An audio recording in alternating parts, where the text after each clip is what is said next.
Hey guys, it's Emma, and I'm back today for you with another video. This is the third rant review that I've done in a row, alright? I think I asked earlier on like a community post of mine whether or not you guys liked rant reviews, and a lot of y'all liked the fact that I shit talk a lot, okay? So, the book that we're shit talking about today, everybody, is Darling Girl by Michalski. This is a Peter Pan retelling that follows Holly Darling, the granddaughter of Wendy Darling. She is the owner of a very successful skincare company. She is the mother of a healthy and happy child named Jack, and her trauma and her past is far behind her. Until one day she gets a call saying that her comatose daughter, Eden, is missing, and Holly knows exactly who's responsible: Peter Pan.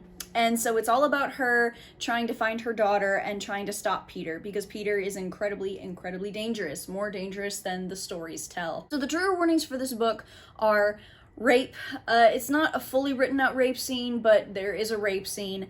Drug abuse and usage, mentions of ODing as well, death of a loved one, car accident, and then self-harm. This book was absolutely infuriating to read. It got to the point where I hated the main character so much that she could have breathed and I would have yelled at her, "Shut the hell up!" This is gonna be a spoilery rant review, everybody, okay? So if you haven't read this and you'd like to, and you don't want to get spoiled, I wouldn't watch this video. We're just gonna be talking about all the things that happened in this book that I really did not like, okay? So down in the comments below, let me know whether or not you guys have read this book, whether or not you agree with any of the stuff that I say, and yeah, let's just get right on into it.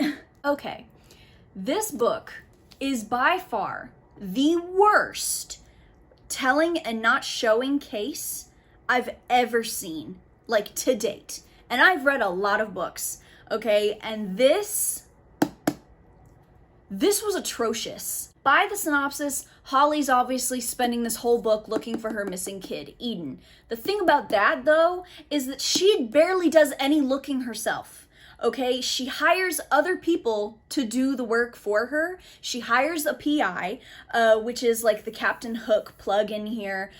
So it's kind of like this whole book was kind of at least marketed towards me as a Wendy and Hook team up against Peter Pan type of thing, which was interesting until I read the book. And we'll get into the Captain Hook character in a second, but like I said, Holly basically hires him. He does most of the looking. The nurses that were taking care of her comatose missing daughter now, she has them do the looking. The entire time everybody else is looking for her daughter. She's just stumbling around, which is how we move locations, by the way. She's stumbling around, she's reminiscing about all the memories of her family, and embarrassingly helicopter mothering her son. Another example of this would be the final act, okay, like the big climactic point. The climax is Peter Pan has taken Jack, Eden's other child, and is using him as bait because he wants Eden for her blood, which we will get into later. And Eden, Holly, and Jane have all reunited. They're together. They're like, okay, we need to come up with a plan to save Jack from Peter. Tinkerbell is with them because Tinkerbell is now rebelling against Peter because Peter Pan is a grade A douchebag in this book. And so they're like, okay, well, we're gonna have Tinkerbell take one of us to him, distract him, and then grab Jack, and then la-di-da-di-da, right? So what happens is Jane puts not only Eden, but Holly as well to sleep by like drugging their drink or whatever, and then she goes with Tinkerbell to go get Jack. So then that chapter fades to black, and then the next chapter is Jane coming in, apologizing for drugging Holly and Eden, and then she's like, okay, so yes, this happened, I got Jack back, yada yada yada, I'm just telling you play by play. The climactic point has two parts, right? Then getting Jack back, and then Peter Pan being killed, which I will elaborate on that later. But the first part of the climactic point is done off page, all right? Holly is put to sleep. Our point of view is put to sleep, and then we're told what happens. We are told what happens to this huge climactic point that this whole book was building up to, and I get told what happens. I don't even get to see. Before they were put to sleep, Holly had sent the PI, aka Christopher Cook, aka the Captain Hook character. She sent him to go kill Peter Pan. And he was like, okay, yeah, I'll call you when it's done or whatever. So after they've all woken up and after they've all been given the play-by-play of what happened, because we were not privy to what occurred, Christopher Cook calls her and goes, oh yeah, hey, I killed Peter Pan. And Holly's like, oh, okay, well, how'd you do it? And Christopher goes, I don't know, I kind of just started slashing at him and then he fell into dust. And then the dust kind of just floated away. That's kind of what happened. But either way, he's dead, I think. And we're like, what the fuck is going on in here on this day? Because now I wasn't only told what happened with Jack's rescue, and I'm expected to believe that, but now I'm told what happened and how Peter died, and I'm expected to believe this as well. And we're also expected to believe that Peter is dead because the characters think that he's dead, all because of a theory. And we're just expected to believe this. Us being put to sleep for Jack's rescue, and then us not even being there when Peter is killed, that's just telling and not showing, all right? Which is boring for readers, at least for me, all right? It's not enthralling. It doesn't make me want to read your book, because what am I reading a book for when I'm basically following a side character? Everybody else saved the day for her. She was side character A, meanwhile we were side character B, just standing there looking like, okay, and then what happened? Essentially, we as readers are just supposed to take their word for it because we're really not given any other choice. Almost everything essential to this plot happens off page. In my opinion, there were so many plot holes, and a lot of them, as I read on, were very clearly, very hurriedly patched up and not very well done. For example, Jack has this thing where at the end of every month he needs like an injection, which we will get into, believe me.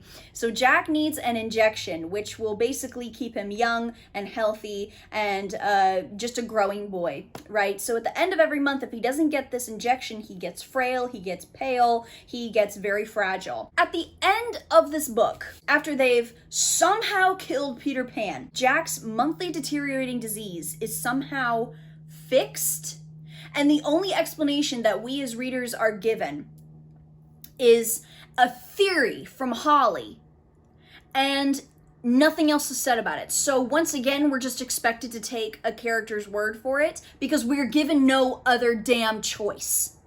That is such sloppy writing, in my opinion, okay? So that whole plot line with Jack's disease, which we will get into the details of that soon, but that whole plot line, it was so evident that the author was trying so hard to wrap it up as quickly as possible because, oh shoot, we've gotten to the end of this story. I need to figure out how to wrap shit up really quickly.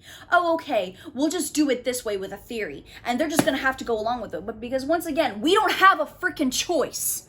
That's ridiculous to me. Holly. I could write a whole dissertation. If you gave me 2 hours, I could fill both of those up. I could fill each nanosecond of those 2 hours up with how much I despise this bitch. All right, horrid, hellish Holly. We learn that because of the car crash that Holly and her family went through, it was Holly, her husband Robert, and her 2 sons, Jack and Isaac. And Eden had not been born yet. Eden had not been conceived yet. Robert and Isaac were killed in the crash. Jack was not, and neither was Holly. Holly has like a bum leg, and Jack couldn't walk. Jack couldn't walk very well. Eden was conceived later because she is the daughter of Peter Pan. So Eden has magical blood, and then one day, a couple years after the crash, Eden falls out of a tree, and she like somehow gives her magic to Jack, and he's able to walk and run and everything like that. Yeah, Holly takes note of that. Eden is in a coma now. She is kept in their English cottage surrounded by a bunch of nurses, and Holly and Jack move to New York so that Holly can start her cosmetic business. A decade passes. The entire time that they've been in New York, Eden has been in a coma in England, a whole ocean away, across the entire freaking Atlantic. Eden has been in a coma, and Holly has been siphoning her magic blood in order to give Jack his monthly injections. Those monthly injections that keep her other child young and healthy are coming from her other child. She's keeping her comatose child across the ocean so that she doesn't affect their new happy life, and using her as a magical blood bank in order to save her other kid. And this entire time, Jack, since he was a kid and following all of the events from the crash and the fall, his child mind had repressed all of those memories, so he naturally barely even remembers, and also he was 6 years old when all this happened. So Holly decides to take the initiative and be like, oh yeah, you never had a sister in the first place. She lies to Jack the entire time and is like, oh no, you don't have a sister, let alone a comatose sister, let alone a comatose sister that I've been using her blood in order to keep you young and healthy, meanwhile she's in a freaking coma. Are you kidding me? So Holly has been keeping the fact that he has a sister, a whole other family member, all right, in order to protect him from his trauma. And we all know, she even admits it, she's not really trying to protect Jack from his trauma. She's trying to protect herself. How that reads to me is, it's too hard for you to look at your terminally ill child, but it's not too hard to look at your not so terminally ill child. Because Eden is Peter Pan's daughter, because she has fairy blood running through her veins, her blood is magical. Because of all of this, she ages very rapidly. She's 13, but she looks about 20. And Holly kind of masks this as a regenerative disease. She basically tries to justify the entire child blood bank familial fiasco by two reasons. One, by saying that while she was saving Jack, she was also trying to do research on the blood that she got from Eden in order to help Eden's regenerative disease. Not to try and get her out of the coma. Ain't that funny, all right? And then the second reason was saying that she felt bad every single time she drew blood from Eden.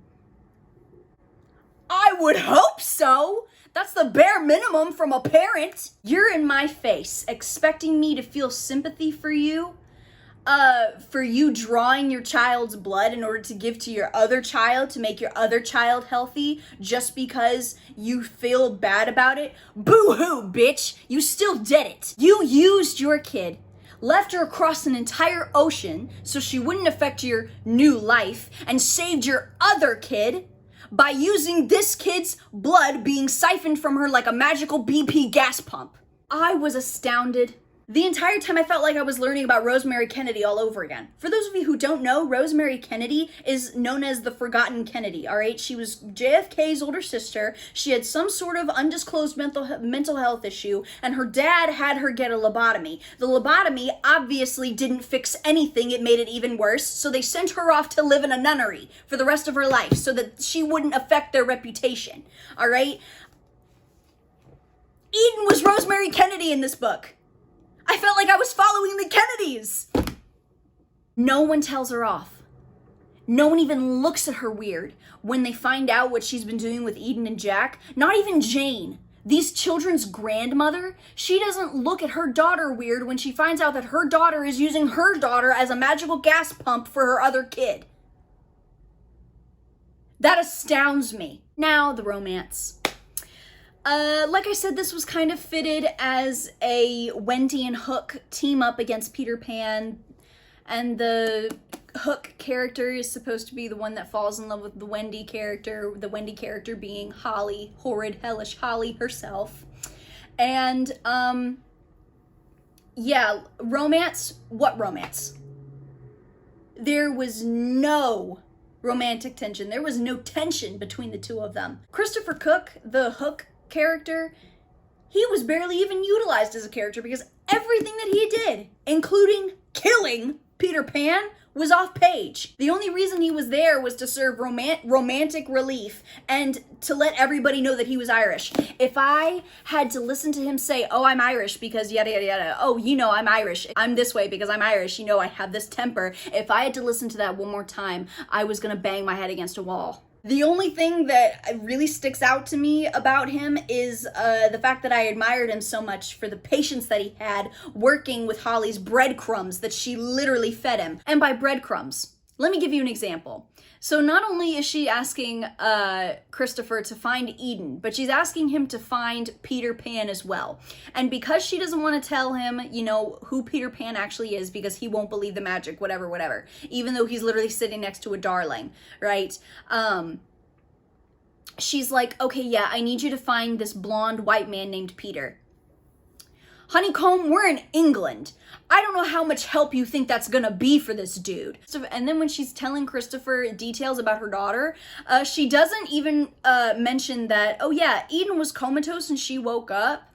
She gives Eden a fake name too, I believe. And then she expects Christopher to work with this? With these breadcrumbs? That's delusion. Also, is he supposed to be snarky? Okay, because, again, most of the time when you have a snarky male character and he's the love interest, it's 9 times out of 10 supposed to create more romantic tension. Like I said, no tension of romantique was ever found. So anytime he was snarky, it was just so out of place and cheesy and just cringy as hell. And it was like, shut the fuck up. Be quiet. Silencio. Shut the hell up. This girl had so many secrets. All right, Holly has a lying problem. She's little Miss Lying Lisa. She has so many secrets. Not only is she lying to her son about the fact that he has a whole sister a whole continent away, but she's lying about a whole bunch of other stuff. About who Eden's dad is, about why she needs Eden's blood, about why she even needs Eden back in the first place. She has a very bad habit of telling someone a secret and not telling them that it is a secret. So then when a couple days later they come back and talk to her about this secret that they, again, don't know is a secret, and there's someone there who the secret directly affects, and they find out, Holly gets pissed at this person who's innocent, didn't know it was even a secret, and she blames them for the secret that she kept. All right, for example, Christopher comes over to her house and is like, hey bitch, I kind of need more details, and the fact that I found out that your daughter was comatose, all right, thank you for giving me that detail, what's up with that? And Jack is standing in the doorway and he's like, Mom, what do you mean I have a sister? What do you mean she's comatose? And then Holly is freaking out because all of her empire of lies is crashing down on her head. Oh, and she looks at Christopher Cook and she goes, how could you say that in front of him? And then she tries to get the housekeeper fired because the housekeeper almost shares a secret in front of Jack before even Christopher could, all right? And then she's like, Nan, you're fired, because the housekeeper was Nan. Holly was like, Nan, you're fired. You've been driving Jack to the lacrosse fields when you know he's not supposed to be out there, yada, yada, yada. And Nan, poor Nan was just sitting there like, I was just, what? And then Jane, thank God for Jane, because she comes in, she was like, she's my housekeeper, bitch. You're not firing her. Get over yourself. It was so satisfying every time to watch Holly's lies come down around her head. However, it was immediately unsatisfying because she would blame it on everybody else except herself. You know, the person who kept the secret in the first place. The person who lied in the first place. Ridiculous. She was supposed to be this adult with $1 million company, all right? But the entire time she acted like a damn child throughout. I gave this book 1 star, okay? I honestly hope that this book never graces my mind again outside of videos. Holly was a dreadful main character to have to read about. The romance, what romance? And the whole plot line about her using her daughter as a magical gas pump for her son was just never discussed, and that pisses me off to my core. So you guys, that was my rant review for Darling Girl. I hope that you enjoyed. Whew, my voice is gonna hurt so bad after this. I do apologize if I got a little heated in here. It's just like there was some shit in this book that went too under the radar for my liking and just was ridiculous to me, okay? So yeah, you guys, I hope that you enjoyed the video. I hope that you will look out for more videos on my channel. I hope that you guys are staying safe and that you guys have a good rest of your day. Goodbye.